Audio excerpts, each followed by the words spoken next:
Student, स्वागत है आपका उपसहसंयोजक यौगिक चैप्टर की सेकंड क्लास में। कल हमने उपसहसंयोजक यौगिक चैप्टर स्टार्ट किया था जिसमें हमने साधारण लवण, द्विक लवण, संकुल लवण इन सब के बारे में जानकारी प्राप्त की थी। तो साधारण लवण मैंने कल बताया था कि जब अम्ल और क्षार आपस में क्रिया करते हैं तो जो लवण बनाते हैं उन्हें क्या बोला जाता है, साधारण लवण बोला जाता है, जिसमें एक प्रकार का धनायन और एक ही प्रकार का क्या होता है, ऋणायन होता है।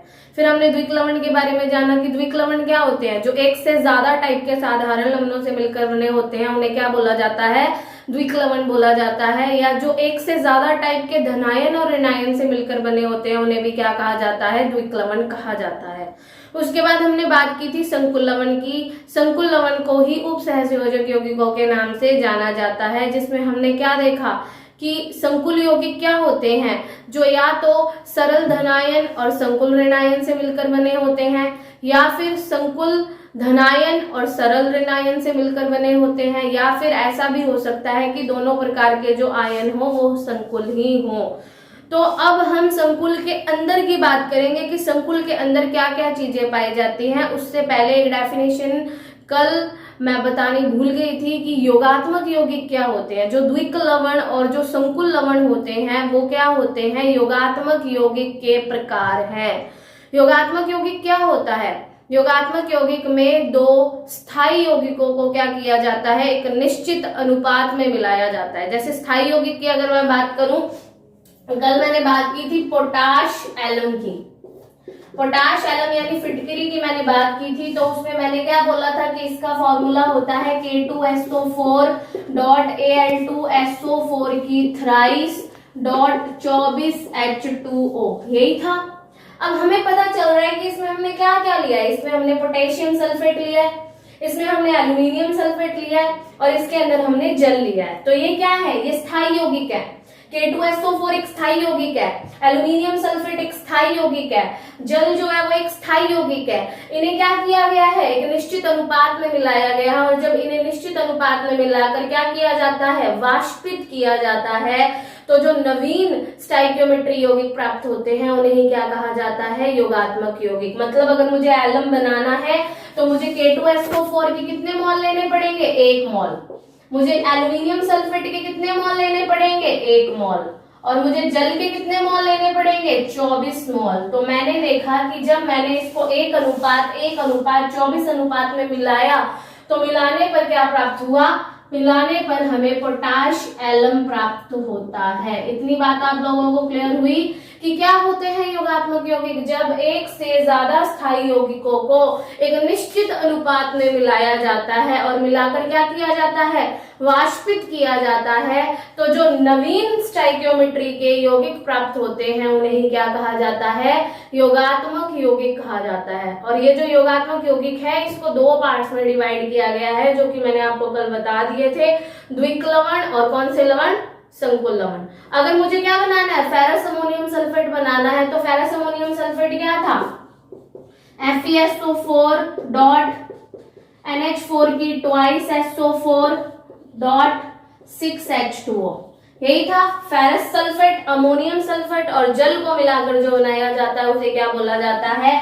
फेरस अमोनियम सल्फेट या फिर मोहर लवण बोला जाता है। तो इसमें क्या किया गया है, इसमें फेरस सल्फेट का 1 मोल लिया गया है, इसमें अमोनियम सल्फेट का भी 1 मोल लिया गया है, और इसमें जल के कितने मोल लिए गए हैं, 6 मोल लिए गए हैं। जब ये रिएक्ट करेंगे तो रिएक्ट करके क्या बनाएंगे, फेरस अमोनियम सल्फेट बनाएंगे। इतनी बात आप लोगों को क्लियर हो गई। तो ये योगात्मक यौगिक के ही टाइप्स थे। अब हम बात करेंगे हमारे चैप्टर के मेन टॉपिक की, जिसे बोला जाता है संकुल यौगिक या उपसहसंयोजक यौगिक। क्लियर हो गई बात। तो उस उपसहसंयोजक यौगिक के अंदर क्या होता है, 2 पार्ट्स होते हैं। एक तो होते हैं क्या, केंद्रीय आयन या केंद्रीय अणु, ठीक है। दूसरे क्या होते हैं, केंद्रीय आयन या केंद्रीय धातु। दूसरे होते हैं लिगैंड। अब ये 2 क्या चीजें हैं, इसके बारे में हमें बात करनी है। तो हम देखते हैं केंद्रीय आयन या केंद्रीय धातु क्या होता है। सबसे पहले हम इसके बारे में बात करेंगे। तो देखो, कल मैंने एक यौगिक उठाया था K4FeCN6, क्लियर। K4FeCN6 में मैंने क्या बोला था कि जब मैं इसको तोड़ूंगी, सबसे पहले जो पहले होंगे वो कौन से आयन होंगे, वो पॉजिटिव आयन होंगे, जो बाद में होंगे वो कौन से होंगे, वो नेगेटिव आयन होंगे। अगर मैं इसको तोड़ती हूँ तो ये किस में टूटेगा, 4K+ में, और किस में, FeCN6- 4 में। तो जो ब्रैकेट में होते हैं उन्हें क्या बोला जाता है, उन्हें बोला जाता है संकुल। तो ये कौन है, संकुल ऋण आयन है। क्लियर होगी बात। अब इसमें आपको दो चीजें दिखाई दे रही हैं, एक तो दिखाई दे रही है Fe। Fe यहाँ किसका काम कर रहा है, केंद्रीय आयन का काम कर रहा है। और ये Cn जो है, जिसके कितने अणु लिए गए हैं, 6 अणु लिए गए हैं, वो क्या है, यहाँ पर लिगैंड होता है। तो अब अगर मैं इसकी प्रॉपर डेफिनेशन दूं तो पहले मैं इसकी स्ट्रक्चर को खोल के दिखाऊंगी, जिससे आप लोगों को क्लियर होगा कि हमें किस हिसाब से डेफिनेशन बनानी है।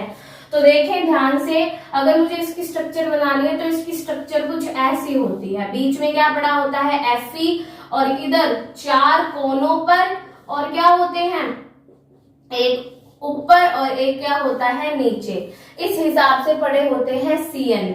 यहाँ पे Cn, Cn, Cn, यहाँ पर भी Cn, यहाँ पर भी Cn, और यहाँ पर भी क्या आ जाएगा, Cn आ जाएगा। और ये ब्रैकेट के ऊपर क्या लग जाएगा, माइनस का चार्ज लग जाएगा। तो हमने क्या देखा कि बीच में क्या पड़ा हुआ है, Fe पड़ा हुआ है, जो चारों तरफ से किससे घिरा हुआ है, लिगैंड से घिरा हुआ है। कौन से बंध से, उपसहसंयोजक बंध से। क्या होते हैं उपसहसंयोजक बंध, उपसहसंयोजक बंध के अंदर ये जो Cn है वो इलेक्ट्रॉनों को क्या कर रहा है, दान कर रहा है। किसको दान कर रहा है, Fe धातु को दान कर रहा है। जब ये अपना इलेक्ट्रॉन एवं दान करेगा तो ये Fe के साथ कौन सा बंध बनाएगा, उपसहसंयोजक बंध बनाएगा। यहाँ ये किसका काम कर रहा है, यहाँ ये है दाता, और ये क्या है, ग्राही। ये इलेक्ट्रॉनों को दान कर रहा है और ये इलेक्ट्रॉनों को क्या कर रहा है, ग्रहण कर रहा है। इस हिसाब से इनके बीच में कौन से बंध बनते हैं, सहसंयोजक बंध, उपसहसंयोजक बंध बनते हैं। क्लियर हो गई बात। तो मैं अगर डेफिनेशन देना चाहूंगी केंद्रीय धातु की या केंद्रीय आयन की, तो अब देखो धातु और आयन में क्या डिफरेंस है। अगर केंद्रीय धातु बोल रही हूं मैं, तो इसका मतलब उस धातु के ऊपर कोई चार्ज नहीं है, चार्ज क्या है, 0। और अगर मैं केंद्रीय आयन बोल रही हूं तो इसका मतलब उसके ऊपर क्या पाया जाता है, चार्ज पाया जाता है। जैसे आपने क्या किया, 11th के अंदर आवेश निकालना तो सीखा ही है। यहाँ अगर मैं Fe का आवेश निकालूं तो Fe का आवेश क्या होगा, x। Cn के ऊपर कितना आवेश होता है, Cn के ऊपर -1 आवेश होता है, तो 6 पर कितना हो जाएगा, -6 बराबर क्या आएगा, -4। तो x बराबर -4 + 6, x इक्वल टू कितना आ गया, +2। इसका मतलब यहाँ Fe के ऊपर कितना आवेश है, +2 आवेश है। इसीलिए मैंने इसको क्या बोला है, आयन बोला है। लेकिन अगर मैं कोई और संकुल लूं, जैसे कि एग्जांपल के तौर पे NiCO4, क्लियर। तो अगर मैं इसका आवेश क्या मानूंगी, x, CO के ऊपर कितना आवेश होता है, CO पर आवेश होता है 0, तो 4 पर भी कितना आवेश होगा, 0। 4 × 0 हो जाएगा। इक्वल टू भी हम क्या रखते हैं, 0, तो x बराबर 0 आ गया। इसका मतलब यहाँ निकल के ऊपर कितना आवेश है, 0 आवेश है। क्लियर हुई बात। तो यहाँ पर इसके ऊपर +2 आवेश था, इसीलिए इसे केंद्रीय आयन बोला जाएगा। लेकिन अगर इसके ऊपर आवेश 0 है तो इसे क्या बोला जाएगा, केंद्रीय धातु बोला जाएगा। इतना डिफरेंस क्लियर हुआ केंद्रीय धातु और केंद्रीय आयन के बीच में।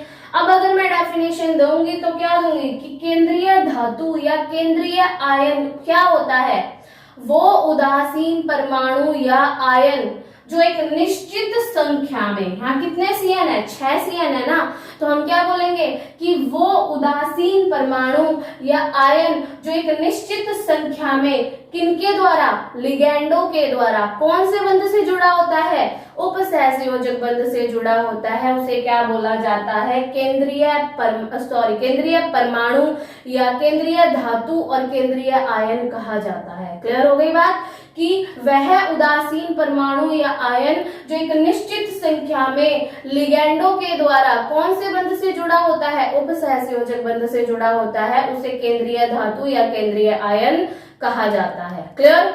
अगर मुझे डेफिनेशन देनी पड़े किसकी, लिगैंड की, तो मैं इसी डेफिनेशन से ही लिगैंड की डेफिनेशन भी बना सकती हूँ। क्या कि लिगैंड क्या होता है, लिगैंड वह उदासीन परमाणु या आयन है जो केंद्रीय धातु के साथ कौन से बंध से?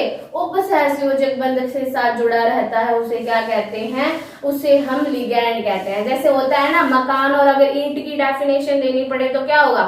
ईंट क्या है कि जिससे मकान का निर्माण हो वो ईंट है, या मकान क्या है कि ईंट को बार बार दोहराने पर जो बने वो क्या है? मकान है। तो सेम वही बात, अगर हम ये बोलेंगे कि लिगैंड क्या है, तो जो केंद्रीय धातु के साथ उपसहसंयोजक बंध द्वारा जुड़ा हो वो लिगैंड है। और केंद्रीय धातु क्या है? जो लिगैंड के द्वारा उपसहसंयोजक बंध से जुड़ा हो वो क्या है? केंद्रीय धातु या केंद्रीय आयन। तो एक ही डेफिनेशन है, उसी के हिसाब से हम दोनों को एडजस्ट कर सकते हैं। क्लियर हो गई बात? क्या होगा? केंद्रीय धातु तो क्या होगा? जो एक निश्चित संख्या में किसके द्वारा? लिगैंडों के द्वारा उपसहसंयोजक बंध से जुड़ा होता है। और लिगैंड क्या होगा कि जो केंद्रीय धातु के साथ एक निश्चित संख्या में कौन से बंध बनाता है? उपसहसंयोजक बंध बनाता है, उसे क्या कहा जाता है? लिगैंड कहा जाता है। क्लियर? अभी तो हम लिगैंड की हल्की फुल्की डेफिनेशन पढ़ के गए हैं। अब एक चीज देखो, लिगैंड क्या करता है? इलेक्ट्रॉनों को दान करके धातु के साथ उपसहसंयोजक बंध बनाता है। पर पूरा लिगैंड इलेक्ट्रॉनों को दान नहीं करता। लिगैंड के अंदर एक विशेष परमाणु या फिर क्या पाया जाता है? एक से ज्यादा विशेष परमाणु पाए जाते हैं जो क्या करते हैं? धातु को इलेक्ट्रॉन दान करते हैं। मतलब जैसे अगर मैं कहती हूं कि H2O एक लिगैंड है, तो क्या पूरा H2O थोड़े ही मेटल को इलेक्ट्रॉन दान कर रहा है? कौन दान कर रहा है? सिर्फ और सिर्फ ऑक्सीजन, क्योंकि ऑक्सीजन के ऊपर क्या पाए जाते हैं? 2 लोन पेयर पाए जाते हैं। तो ये क्या करता है? इलेक्ट्रॉनों को दान कर देता है और क्या बना लेता है? धातु के साथ उपसहसंयोजक बंध बना लेता है। क्लियर? तो मैं अब एक नई डेफिनेशन आप लोगों को देने वाली हूँ। लिगैंड के अंदर क्या होते हैं? दाता परमाणु पाए जाते हैं। क्या पाए जाते हैं? लिगैंड के अंदर दाता परमाणु पाए जाते हैं, और उन्हीं दाता परमाणुओं की संख्या के आधार पर लिगैंडों का क्या किया जाता है? वर्गीकरण किया जाता है। क्लियर? अब देखो ध्यान से, मैंने क्या बोला? मैंने ये बोला कि H2O, इसमें ऑक्सीजन जो है वो इलेक्ट्रॉनों को दान करके धातु के साथ बंध बना रहा है। तो यहाँ O क्या है? O दाता परमाणु है। कितने दाता परमाणु है इसमें? एक दाता परमाणु है। कौन? ऑक्सीजन। क्लियर? अगर मैं बात करूं अमोनिया, तो अमोनिया में नाइट्रोजन के ऊपर क्या पाया जाता है? Lone pair. तो यहाँ दाता परमाणु कौन है? नाइट्रोजन। लिगैंड तो इसको बोला जाएगा पूरे को, लेकिन दाता परमाणु सिर्फ किसको बोला जाएगा? नाइट्रोजन को बोला जाएगा। क्लियर? अगर मैं बात करूं किसकी? अगर मैं बात करूं NH2 जिसे बोला जाता है हाइड्रोजीन। क्या बोला जाता है? हाइड्रोजीन बोला जाता है। तो इसमें कितने दाता परमाणु हैं? इसमें 2 दाता परमाणु है। क्लियर हो गई बात? एक नाइट्रोजन ये और एक नाइट्रोजन ये। समझ में आया आप लोगों को? तो दाता परमाणु की संख्या के आधार पर क्या किया गया है? लिगैंडों का वर्गीकरण किया गया है। इसको कई टाइप से डिवाइड किया गया, जैसे एक दंतुर लिगैंड, द्विदंतुर लिगैंड, त्रिदंतुर, चतुर्दंतुर, पंचदंतुर, षटदंतुर। हमारे 6 टाइप्स है, हमें 6 के 6 टाइप्स पढ़ने हैं। तो सबसे पहले मैं अगर बात करूं किसकी, सबसे पहले मैं बात करूंगी एक दंतुर लिगैंड की। तो एक दंतुर लिगैंड क्या होता है? एक दंतुर लिगैंड वो होते हैं जिसमें केवल और केवल एक दाता परमाणु पाया जाता है, और वो धातु के साथ एक उपसहसंयोजक बंध का क्या करता है? निर्माण करता है। उसे क्या बोला जाता है? एक दंतुर लिगैंड बोला जाता है। अब ये कई टाइप के होते हैं, जैसे उदासीन भी होते हैं, कई पॉजिटिव चार्ज वाले भी होते हैं, नेगेटिव चार्ज वाले भी होते हैं। तो हमें इन सबके याद रखने हैं नाम, क्योंकि अब आगे जो हमारा टॉपिक होगा वो IUPAC नामकरण है, और जब तक आप लोगों को लिगैंड के नाम याद नहीं होंगे IUPAC नामकरण नहीं कर सकते। और IUPAC नामकरण पेपर में पक्का टॉपिक है जो आता ही आता है। समझ आई बात? तो हम जितने भी लिगैंड लिखेंगे उन सबके हमें नाम पता होने चाहिए, हमें उन सबके नाम याद करने हैं। तो मैं शुरू करती हूँ। सबसे पहले हम बात करेंगे उदासीन लिगैंड की। तो उदासीन लिगैंड क्या होंगे? जिनके ऊपर कोई चार्ज नहीं होगा, वो उदासीन लिगैंड है। और किनके एग्जाम्पल है ये? एक दंतुर के, मतलब इसके अंदर कितने? एक दाता परमाणु क्या होगा? पाया जाएगा। तो अब देखो उदासीन लिगैंड क्या होते हैं। अगर मैं बात करूं उदासीन लिगैंड के, मैं इंपॉर्टेंट एग्जांपल्स ही बता रही हूं। उदासीन एक दंतुर लिगैंड,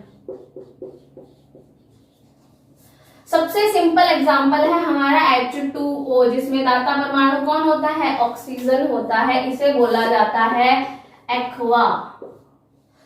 एक्वा बोलते हैं इसको लिगैंड के फॉर्म में। इसके ऊपर चार्ज क्या है? 0। दाता परमाणु कौन है? ऑक्सीजन। क्लियर हो गई बात? चार्ज भी पता होना चाहिए, नाम भी पता होना चाहिए, और दाता परमाणु अगर आप लोगों को याद रहता है तो बहुत अच्छी बात है। तो ये इसके अंदर दाता परमाणु ऑक्सीजन है, उदासीन है, इसका मतलब सब पे अब तक चार्ज क्या रहेगा? आगे 0 रहेगा। अगर मैं बात करूं किसकी? NH3 की, तो NH3 का नाम होता है एमीन। याद रखना, एमीन लिखना है हमें, एमीन नहीं लिखना, इसको एमीन बोलते हैं। क्लियर हो गई बात? NH3 के बाद अगर मैं नेक्स्ट बात करूं CO, CO को क्या बोलते हैं? CO को बोलते हैं कार्बोनिल। क्या बोलते हैं? कार्बोनिल। आगे क्या है? NO, NO को क्या बोला जाता है? NO को बोला जाता है नाइट्रोसिल। क्या बोला जाता है? नाइट्रोसिल बोला जाता है। क्लियर? अगर मैं बात करूं किसकी? PH3, तो PH3 NH3 की फैमिली का ही है, नाइट्रोजन फास्फोरस एक ही फैमिली के हैं। इसमें दाता परमाणु कौन है? P, तो इसे बोला जाता है क्या? फास्फीन। क्या बोला जाता है? PH3 को फास्फीन बोला जाता है। क्लियर? एक नेक्स्ट एग्जांपल है C5H5N which is pyridine. Pyridine, तो पिरिडीन को C5H5 लिखने की जगह हम PY भी लिख देते हैं, क्योंकि ब्रैकेट में इतना बड़ा फॉर्मूला लिखना अगर पॉसिबल ना हो तो हम उसकी शॉर्ट फॉर्म यूज करते हैं। क्लियर? तो PY लिखते हैं, इसका नाम क्या है? पिरिडीन। क्लियर हो गया? इसके अलावा इसके एग्जाम्पल और क्या है? C6H5 की थ्राइस। क्या है C6H5? फेनिल।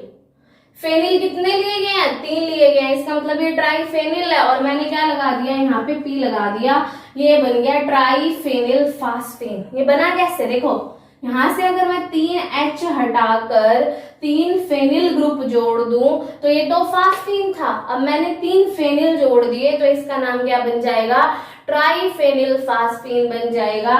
ट्राइफेनिल फास्फीन, जिसे शॉर्ट फॉर्म में PPH3 भी बोलते हैं। पीएच यहाँ किसको दर्शा रहा है? फेनिल को दर्शा रहा है। क्लियर हो गई बात? तो PPH3 यहाँ क्या है? ट्राइफेनिल फास्फीन है। तो मेन जो एग्जांपल्स है वो हम लोगों ने उदासीन लिगैंड के कर लिए हैं। अब हम बात करते हैं किसकी? ऋणायन की। तो उदासीन हो गए, अब हम बात करेंगे ऋणायन एक दंतुर लिगैंड की। तो देखते हैं वो क्या होते हैं। इन सब के ऊपर चार्ज 0 था। इन सब के नाम तुम लोगों को पता होने चाहिए, क्योंकि नाम से ही आगे हम IUPAC नामकरण कर पाएंगे। ठीक है? अब देखो, ऋणायन एक दंतुर लिगैंड, ऋणायन एक दंतुर लिगैंड,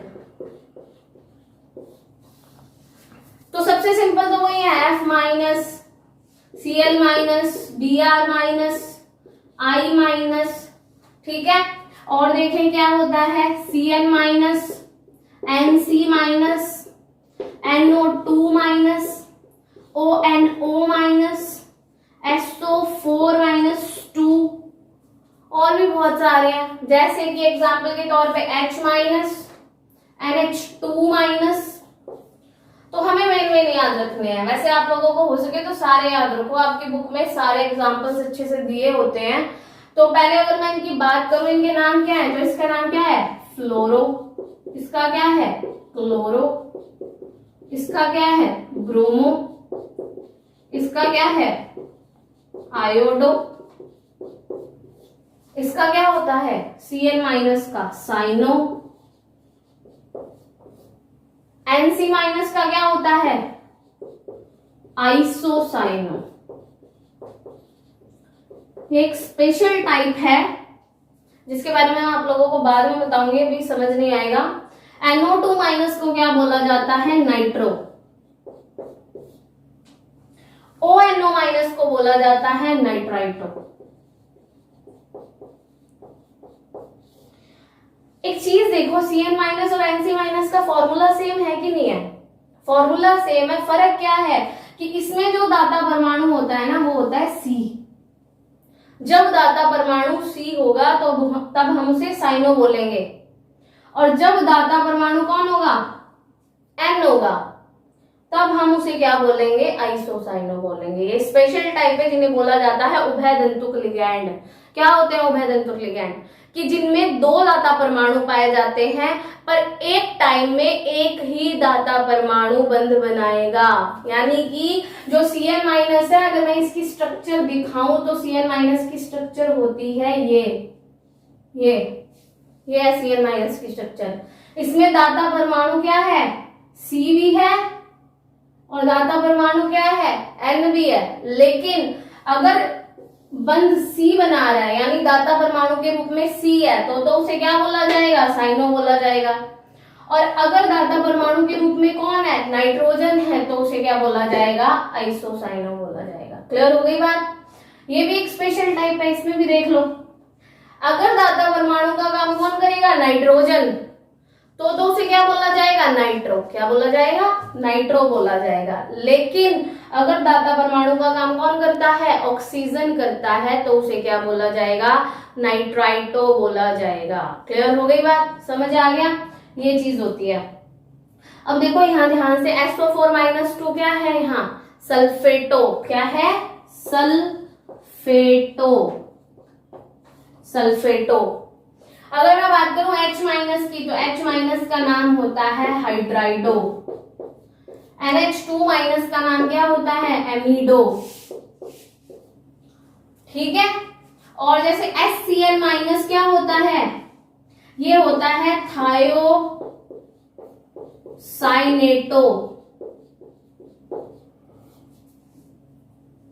यहां दाता परमाणु सल्फर है। अगर मैं बात करूं NCS माइनस की, तो इसका नाम होता है आइसोथायोसाइनेटो। क्लियर। और भी बहुत सारे एग्जाम्पल है, जैसे कि P-3 को क्या बोलते हैं, फास्फीडो। ठीक है, P-3 को फास्फीडो कहते हैं। और N-3 को हम एजिडो कहते हैं, एजिडो। ठीक है। S-2 को हम कहते हैं सल्फाइडो। क्या कहते हैं, सल्फाइडो कहते हैं। और भी बहुत है, लेकिन हमारे लिए इतने इंपॉर्टेंट है, हमारा काम इनसे चल जाएगा। अब जैसे एक और होता है, हमें पता है CO3-2 को क्या बोलते हैं, कार्बोनेट बोलते हैं, लेकिन इसमें O वाली साउंड आएगी, इसीलिए इसे क्या कहेंगे, कार्बोनेटो कहेंगे। बाकी और देखते हैं, जैसे जैसे एग्जांपल्स आएंगे नाम क्लियर होते जाएंगे। तो ये हमारे क्या है, अच्छा ये तो है ऋणायन। अगर मैं बात करूं किसकी, धनायन की, तो धनायन जो है उसके एक या दो ही एग्जांपल्स हैं। मैं यही लिख देती हूँ साइड में, धनायन के सिर्फ दो ही एग्जांपल्स हैं, NO+। देखो NO को क्या बोला था, NO को बोला था नाइट्रोसिल, और जब इस पे प्लस आ जाएगा तो इसके नाम में ईएम जुड़ जाता है। क्या जुड़ जाता है, ईएम। जैसे देखा होगा NH3 होती है अमोनिया, और जब उसमें H+ जुड़ा तो बन गया क्या, अमोनियम। प्लस आते ही ईएम की साउंड आती है, तो यहाँ प्लस आ गया तो बन गया ये नाइट्रोसीलियम। क्लियर। हाइड्रोजन क्या होता है, हाइड्रोजन NH2 को हाइड्रोजन कहते हैं। क्या कहते हैं, NH2 को हाइड्रोजन कहते हैं। और जब इसमें H+ जुड़ जाता है तो क्या बनता है हाइड्रोजीनियम, यानी ये NH2NH3+, ये होता है हाइड्रोजीनियम। तो ये हमारे कौन से हैं, ये हमारे धनायन एक दंतुर लिगैंड के एग्जाम्पल हैं। तो ये हमारा एक दंतुर लिगैंड जो है वो क्या हो गया, कंप्लीट हो गया। तो अब तक हमने क्या देखा, अब तक हमने एक दंतुर लिगैंडों के वर्गीकरण के बारे में पढ़ा, जिसमें हमने देखा कि उदासीन एक दंतुर लिगैंड क्या होते हैं, धनायनी क्या होते हैं, और ऋणायनी एक दंतुर लिगैंड क्या होते हैं। अब ये ध्यान रखना, एक दंतुर का क्या मतलब है कि जिसमें क्या हो, एक दाता परमाणु। तो ये हम क्या कर रहे हैं, दाता परमाणु की संख्या के आधार पर लिगैंडों का वर्गीकरण पढ़ रहे हैं। क्लियर हो गई बात। आगे की वीडियो में हम द्विदंतुर, त्रिदंतुर, चतुर्दंतुर, पंचदंतुर और षटदंतुर लिगैंड के फॉर्मूला वगैरह, उनकी शॉर्ट ट्रिक, उनके नेम, ये सब याद करेंगे। तो आप लोगों का काम ये है कि आज जो आपको ये जितने भी फॉर्मूले वगैरह करवाए गए हैं उनमें दाता परमाणु कौन है, उनके अंदर उनका फॉर्मूला क्या है, उनका चार्ज क्या है, और सबसे बड़ी बात कि उनका नाम क्या है, ये सब आप लोगों को अच्छे से याद करना है, क्योंकि बिना याद किए आप लोग आगे IUPAC नामकरण नहीं कर पाएंगे। क्लियर हो गई बात। तो अच्छे से इसको पढ़ लेना। अगर आप लोगों को कुछ चीज समझ ना आई हो तो आप हमें कमेंट बॉक्स में कमेंट करके अपने क्वेश्चंस पूछ सकते हैं। और अगर आपको वीडियो पसंद आई है तो इस चैनल को सब्सक्राइब करना ना भूलें और वीडियो को लाइक और शेयर जरूर करें।